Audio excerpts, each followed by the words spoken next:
네, 개장 전에 꼭 필요한 정보를 모아서 힌트를 얻어보는 토마토 모닝 빅데이터 시간입니다. 지난주에 양시장 모두 빨간불을 켜냈는데 성공을 했습니다. 양시장 상승 탄력 받은 채로 마감을 했는데요. 그 안에서 외국인과 기관의 수급 살펴보면서 오늘장 힌트 얻어보겠습니다. 먼저 코스피 시장부터 살펴보시죠. 네, 먼저 외국인이 가장 많이 매수한 종목들부터 살펴보겠습니다. 외국인은 삼성전자와 SK하이닉스 같은 이 반도체 투톱을 모두 매수하는 모습이 나타났는데요.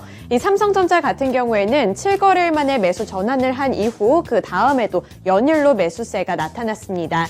또 밑으로 보시면 LG화학, 현대모비스, 현대차가 있는데요. LG화학 같은 경우는 특징주 가서 더 자세하게 살펴보겠습니다. 그리고 또 특징이라고 할 수 있겠는 게 현대차와 현대모비스 같은 이런 완성차 업체 쪽으로도 외국인의 관심이 들어왔다는 부분인데요. 이 경기 침체로 인한 실적 우려감이 퍼지고 있는 가운데 자동차 산업을 향한 전망은 긍정적이었습니다.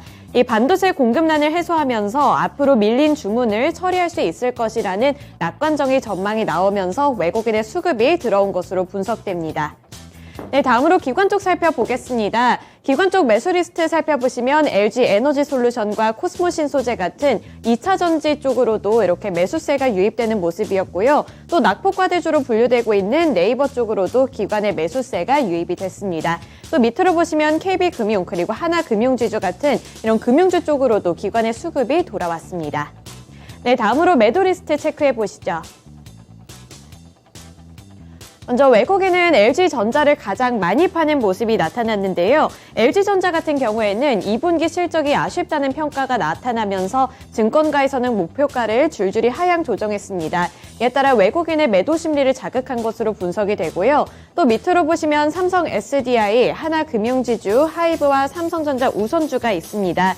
이 카카오 같은 삼성 SDI 같은 2차 전지 셋업체 쪽에서도 외국인의 수익 실현 움직임이 나타났고요. 또 엔터주들이 최근에 투자 심리가 개선이 됐는데 하이브 쪽에서도 외국인의 매도 물량이 출회됐습니다. 네, 다음으로 기관 쪽 살펴보실까요? 외국인과 다르게 기관은 삼성전자와 SK하이닉스를 모두 매도하면서 수익 실현에 나섰고요. 또 밑으로 보시면 셀트리온이 있습니다. 이 셀트리온 같은 경우에는 최근에 주가 흐름이 견조했었는데 이번에 기관의 수급이 빠져나간 부분이 특징이 될 수 있겠고요. 또 이 카카오 같은 플랫폼주에서도 기관의 수급 빠져나갔습니다. LG이노텍도 마찬가지입니다. 네, 코스피 시장에서의 특징주로 넘어가 보겠습니다. LG화학이 되겠는데요. 금요일장에서 이번에 호재 소식을 들고 왔습니다. 3억 달러 규모의 그린본드를 발행하라고 또 배터리 소재 사업을 강화하겠다는 움직임을 나타냈는데요. 이 LG화학은 3억 달러 규모의 글로벌 그린본드를 발행해서 배터리 소재 사업을 강화하겠다고 밝혔습니다. 이 그린본드는 글로벌 금융시장에서 동시에 발행돼서 유통되는 국제 채권으로 발행 대금의 용도가 기후변화와 재생에너지 등 친환경 프로젝트에 사용이 가능한 본드라고 하는데요.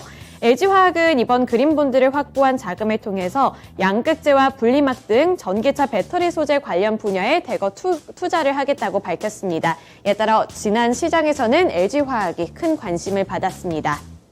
네, 이어서 코스닥 시장도 살펴보겠습니다. 먼저 외국인과 기관이 매수한 리스트부터 살펴볼 텐데요. 외국인은 LNF를 가장 많이 매수했습니다.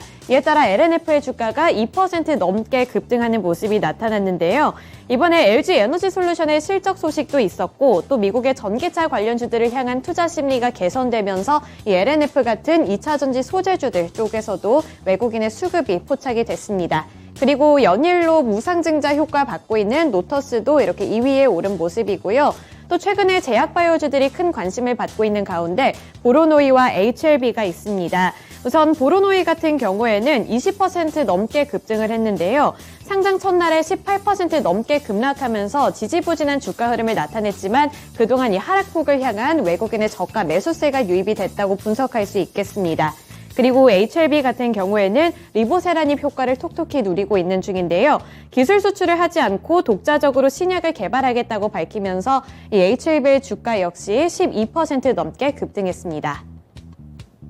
네, 이어서 기관 쪽 살펴보겠습니다. 기관도 2차 전지 소재주들 쪽으로 관심을 보였는데 1위와 2위 LNF와 에코프비엠이 모두 차지했습니다. 그리고 제약바이오주들 쪽에서는 HLB와 레고캠바이오 쪽으로 기관의 수급이 들어왔고요. 또 SM 같은 경우 이번에 에스파가 컴백한다는 소식에 기관 쪽에서 수급을 나타냈습니다. 네, 이어서 매도 리스트도 체크해 보겠습니다. 매도리스트 살펴보시면 외국인 셀트리온 제약을 가장 많이 팔았습니다. 그리고 바이오니아 같은 경우에는 이번에 호재 소식 덕에 상한가를 유지했는데요. 외국인은 여기서 수익 실현 움직임에 나섰습니다. 그리고 한국 BNC도 코로나 재확산 영향을 받으면서 주가는 상승세를 나타냈습니다만 외국인은 여기서 발을 빼내는 모습이 포착됐습니다. 네, 다음으로 기관 쪽 살펴보시면 셀트리온 헬스케어를 가장 많이 팔았고요. 그 밑으로 셀트리온 제약도 있습니다. 최근에 셀트리온 삼형제들이 바이오시밀러 제품에 대한 호재가 이어지면서 주가가 상승세를 나타내기도 했는데요.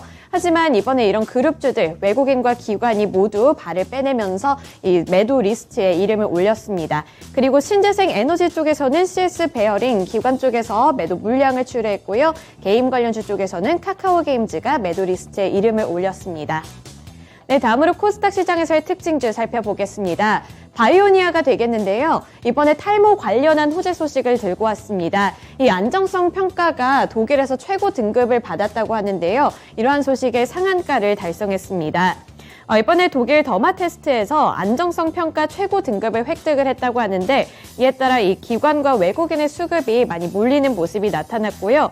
이 코스메르나라는 이 제품이 탈모 증상 완화 기능성 화장품으로 탈모 유형 중에 80% 이상을 차지하고 있는 이 탈모에 탁월한 효과를 나타냈다고 합니다. 이에 따라 시장에서의 큰 관심을 받은 종목이 되겠습니다. 네, 마지막으로 오늘 주요 일정까지 살펴보겠습니다. 먼저 첫 번째로 오늘 OECD의 경기 선행 지수가 발표되는 날이고요. 또 미국에서는 존 윌리엄스 뉴욕 연은 총재의 발언이 있을 예정입니다. 최근에 이런 글로벌 경제 지표가 많이 발표가 되는 만큼 여기서 어떤 이슈가 나오는지 캐치해 보시면서 오늘도 성공 투자하시기를 기원하겠습니다. 네, 지금까지 토마토 모닝 빅데이터 시간이었습니다.